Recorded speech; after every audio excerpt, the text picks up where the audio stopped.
Hello, this is the RPG Pundit, the final boss in Internet Shitlords. And I've just finished preparing my iced coffee. and I'm going to talk today because surprisingly it hasn't been that much new wokeness stuff. I'm finally going to talk about something more connected to running a campaign and some ideas in RPG design. We got there she is. There's Meatball. Meatball's coming to the mix now. And you can see I've got here the Tome of Corruption, which was one of the source books of second edition Warhammer. Now, I want to prelude what I'm about to say here by saying that I'm a big fan, actually, of Warhammer, especially the second edition. The first edition, of course, has a lot of classic place in my heart, but the second one was better designed. I'm also a big fan of Call of Cthulhu, and this is not a video that's meant to disparage either of these, but it is meant to kind of put into question for you the type of worldview that you want to have in your campaigns, because the philosophical worldview of your campaign is going to affect how that campaign feels like and what it means and what it's about in a very important way. And this is all come about because I had somebody recently post about a blog entry I made. I believe I originally wrote this blog entry in 2016 or so. And so most of you, I'm sure that a lot of you here who are subscribed to me here weren't even necessarily following me when I had a blog. And those of you who were have probably not heard this for a while, but here we are. So I'm going to talk about kind of like how the default concepts of the nature of, let's say, the metaphysics of the universe and in dealing with things like alignment actually do matter a lot. And they especially matter an awful lot if you're trying to emulate a certain concept, including like for example, medieval authentic play, right? So in medieval authentic play, like in Lion and Dragon, the worldview is enormously important, but it's actually enormously important too if you're playing a game in like, Victorian England, right? It would matter there too. That's pretty essential. So let me put it basically in terms of a comparison of Lion and Dragon and Warhammer, okay? In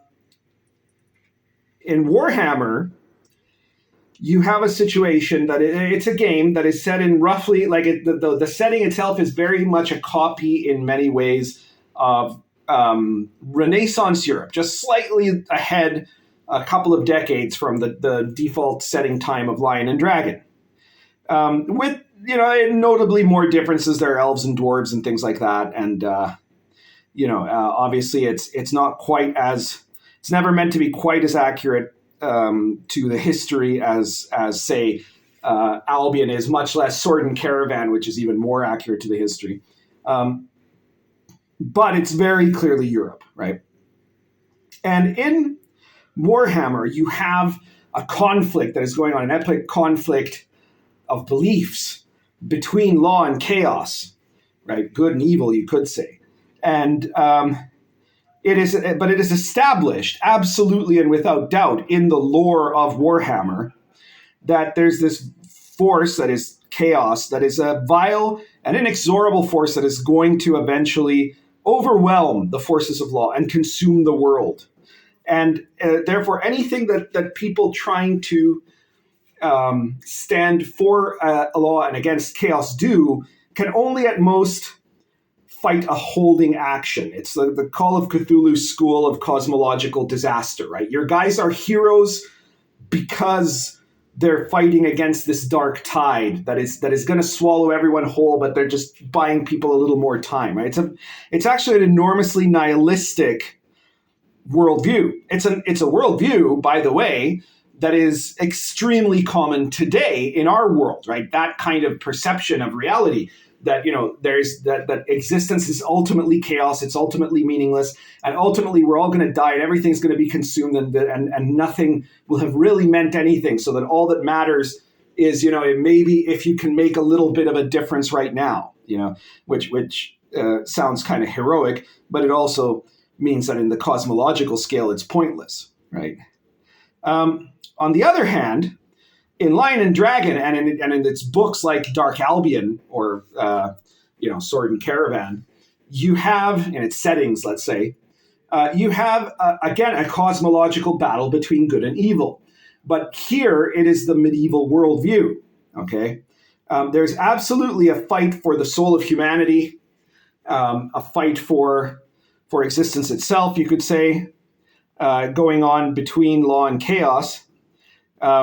But it's better at representing the actual moral universe of the kind of setting it's trying to emulate. Because one of the things you have to be able to do if you really want to play a game that feels authentic is that even though you don't have to copy it exactly, what you have to do is have the underlying assumptions be the same as those of the historical culture or period that you want the setting to feel like. So even if you're not going full Lion and Dragon or something like that, let's say you're making a fantasy world, something like Westeros or something like that, you need to still have elements. If you want to say, well, we want this setting to feel like medieval Europe, you have to have the elements of medieval Europe present. And especially that includes the fundamental worldview of the people of that world. One of the reasons why, 5th edition products, settings all seem so completely god-awful is because they ignore that completely. They think it's perfectly fine. You can set it as something in anything, from the Stone Age to the Space Age to ancient Rome to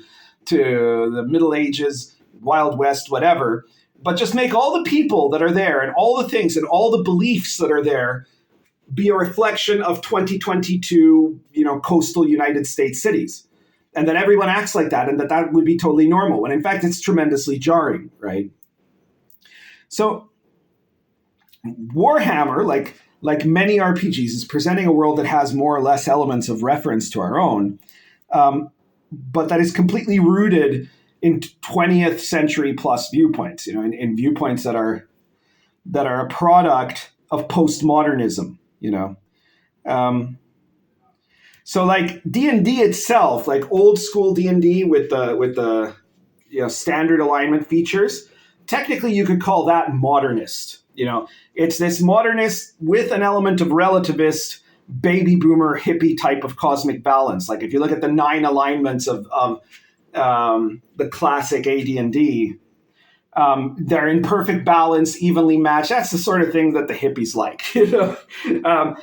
Warhammer is much more a postmodernist, post-hippie, ultimately cynical viewpoint that dominates the current paradigm of our world. It's apocalyptic, which is in fact wrong to call it that. But in the common sense of the word apocalyptic, that's what people think of it like, right?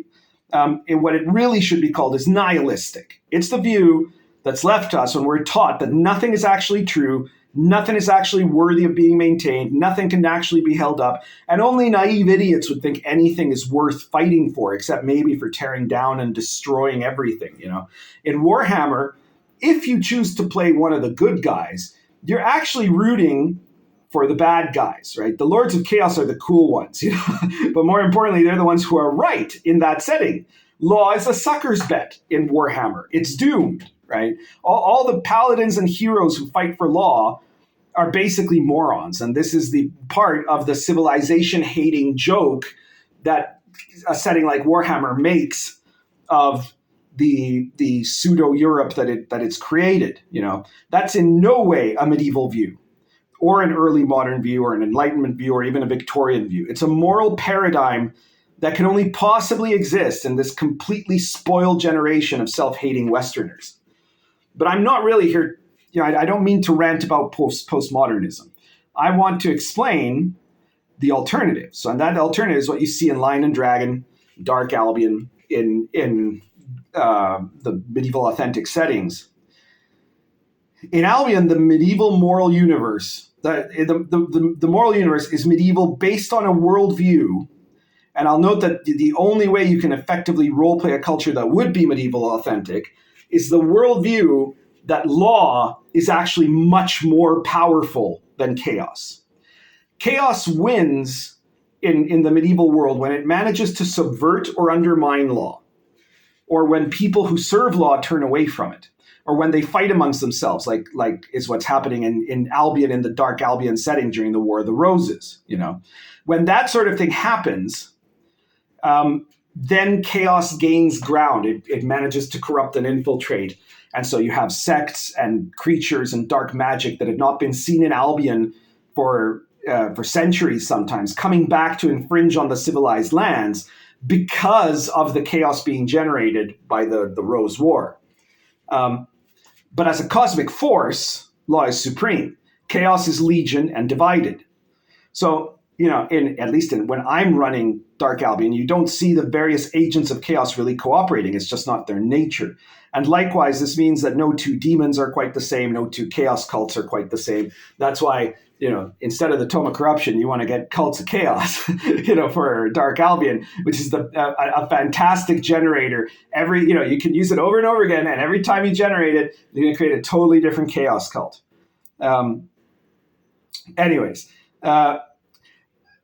The law, on the other hand, is only one.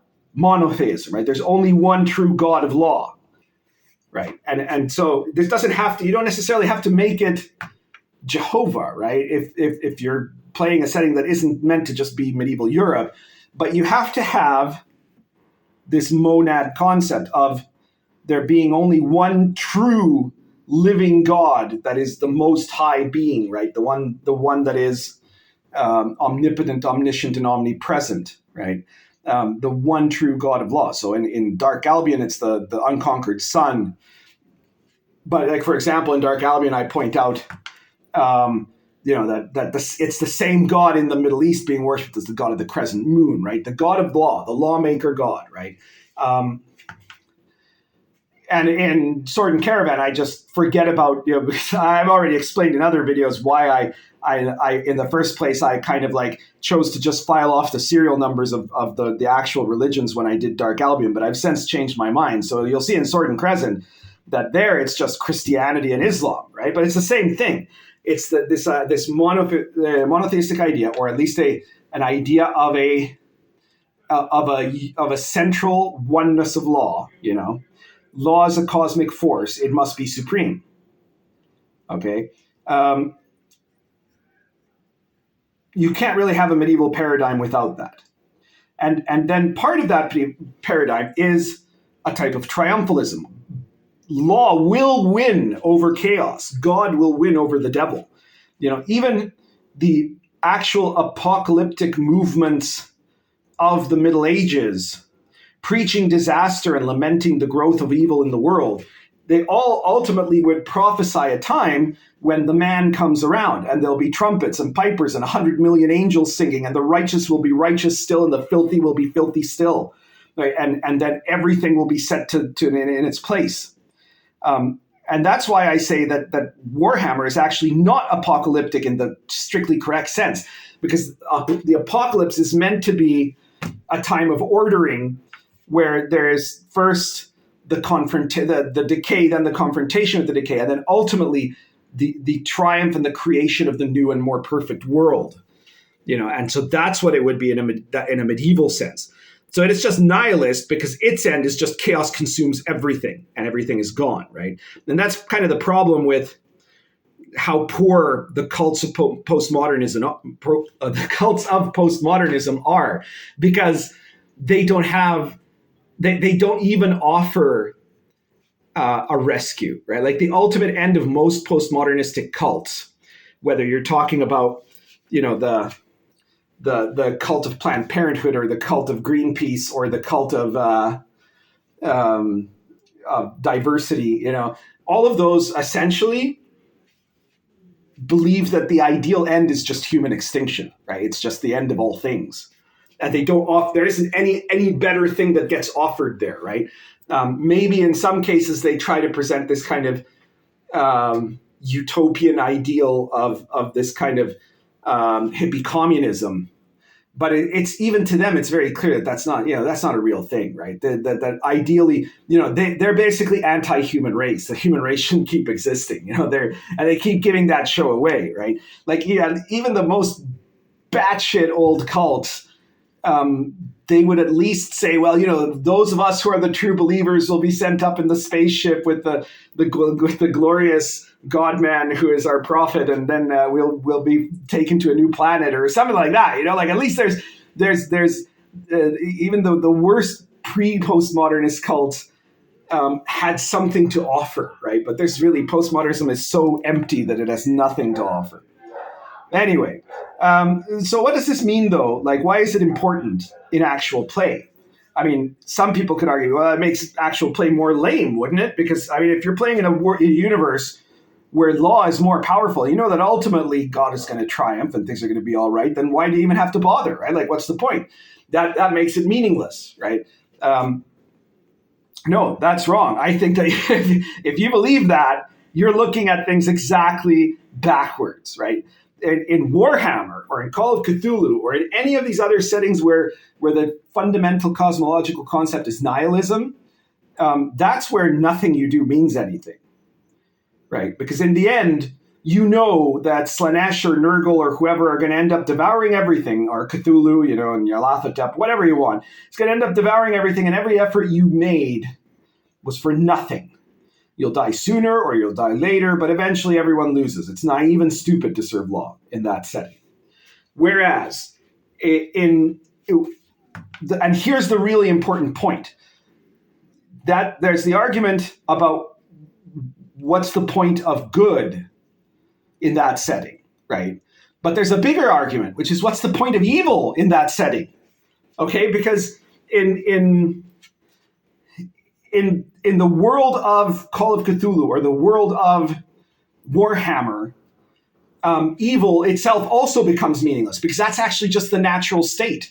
Degeneracy, disease, lust, violence, all those things, right? Or madness in the Cthulhu case, that's actually the correct state, right? And so it loses any sense of purpose, and more importantly, it loses any sense of tragedy, right? Whereas in a pre-modernist concept, right, in the medieval authentic concept, like in Dark Albion, for example, every man who falls to chaos is a tragedy.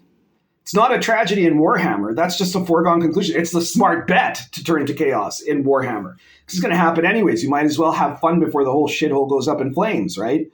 But in Dark Albion, it's something that doesn't have to happen. And the fact that it doesn't have to happen makes it so much worse, right? In the Dark Albion setting, people make fun of the frogmen, right? But it's actually one of the most significant kind of moral stories that is laid into the setting, right? It's much, much worse because, like, if in Warhammer, if you have some big event and one of the kingdoms of Warhammer is completely consumed by chaos, well, so what? All of them are going to be completely consumed by chaos at some point. But in Dark Albion, the fact that the kings of Frankland were so weak and so decadent that they let their lands be taken away from them by the frogmen, that makes it so much worse, right? Because it didn't have to happen.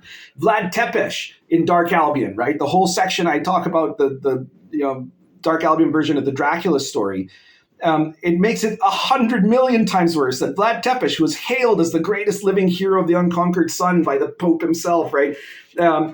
For all of his heroism, would, as he was dying after being betrayed, he wouldn't look up and be ready to unite to God, but instead whispered a prayer of revenge to dark forces so that they could make him their champion.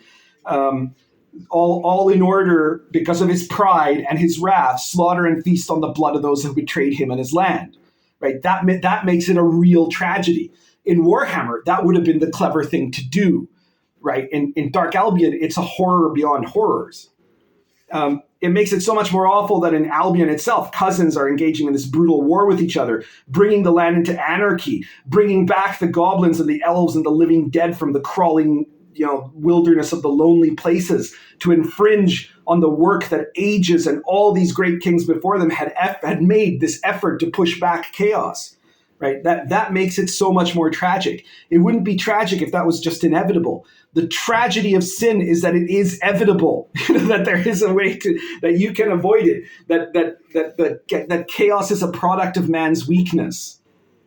In Warhammer, it doesn't matter if a man is weak or not. Like, there's no point to not being weak, right? So everything I mentioned in Warhammer, everything I mentioned rather in Albion that is tragic, in Warhammer that would just be par for the horse. Should be what should happen, right?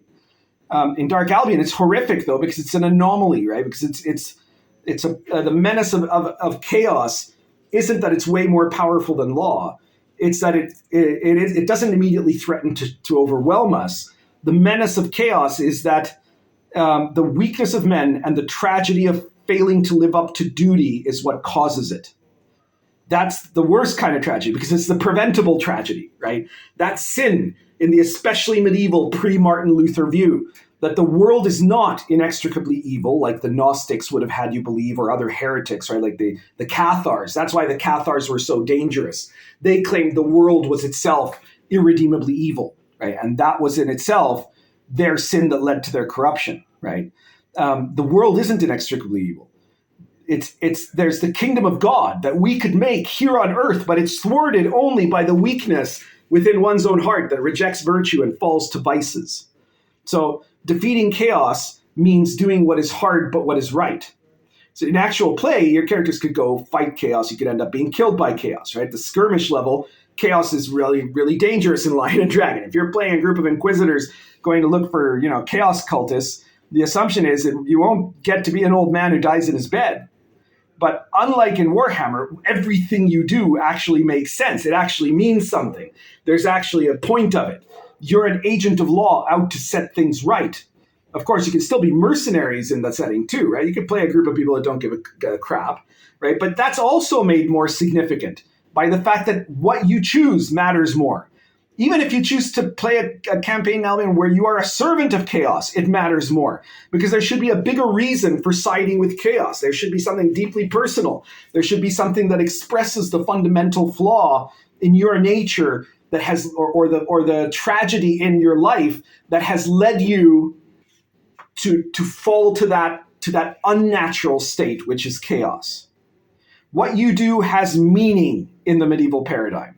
You're tremendously important. You personally are a tremendously important person because the whole world itself is important. It actually matters. The whole world is infused with meaning, something that in our postmodern world it does not have, right? So the reason that so many people think that nothing matters and that they don't matter and that life doesn't matter and that choices in society don't matter is because they think that the universe doesn't matter. Right, but in a world infused of meaning, in the world of creation, then it does matter. Everything you do matters, right? In Warhammer, it doesn't. And in games like in the standard AD&D, in Greyhawk or the Forgotten Realms, it all just kind of balances out, right? Whereas in Call of Cthulhu, it's completely meaningless. But I'm trying to advocate for the world where it does have meaning. Not saying that you always have to play the good guy necessarily, right? But saying that it makes it more intense for everybody involved if it does matter, cosmologically speaking, right? In the medieval world, a world where things matter, everything has meaning. So individuals who live under that paradigm are significantly and conversely much less self-centered than in our postmodern paradigm, where we're taught that nothing at all is meaningful except your most immediate feelings and impulses and self-identity, right? So that's the difference. Games like Warhammer and games like the settings that Wizards of the Coast is putting out nowadays are a 21st century postmodernism in medieval or Renaissance drag, right? Whereas Lion and Dragon, Dark Albion, and hopefully other settings. There are a lot of other settings too. That's what it takes to have a setting where you can actually experience the worldview of the medieval paradigm. You have to have the setup of the universe made to reflect a meaning-filled universe. Anyways, I hope you like that that instruction. If you like this video, please share it. Post it anywhere you think people will find it interesting, or anywhere you think it'll piss someone off. And if you haven't subscribed yet, please subscribe to the channel and hit the like button, because that always helps out. And if you want to support me, then please consider purchasing my books, stuff like the Old School Companion 1, the Old School Companion 2, Not You, Lion and Dragon, right? But Cults of Chaos, not Tomes of Corruption, but Cults of Chaos, yes, right? Pick up those games. Or my RPG Pundit Presents PDF series, where you can buy products, short source books for as little as 99 cents to $4.99. And so it's like you're buying me a coffee, but you're getting something that you can really use in return. And supporting me by picking up these products is a great way to help me, but it's also that you get something for yourself. You're going to get great material to use in your games. I mean, check out my Twitter feed and you can see me posting so many people saying such nice things about my games. And thank you to everyone who's already bought them. But believe it, they are doing really well. Sword and Caravan has not had, I haven't heard a single complaint so far. It's just amazing. Be sure to check those out. And if you've bought all of my books or you don't really want to buy my books, but you want to support me for whatever other reasons, you just like the cut of my jib or my politics or whatever, then you can feel free to add yourself to my Patreon. I don't do anything with Patreon. You don't get anything special, but if you want to do it purely out of the goodness of your own heart, then please go ahead. I guess that's everything for today. Currently smoking Dunhill Shell Diplomat plus Cornell and Deal's Old Joe Kratz.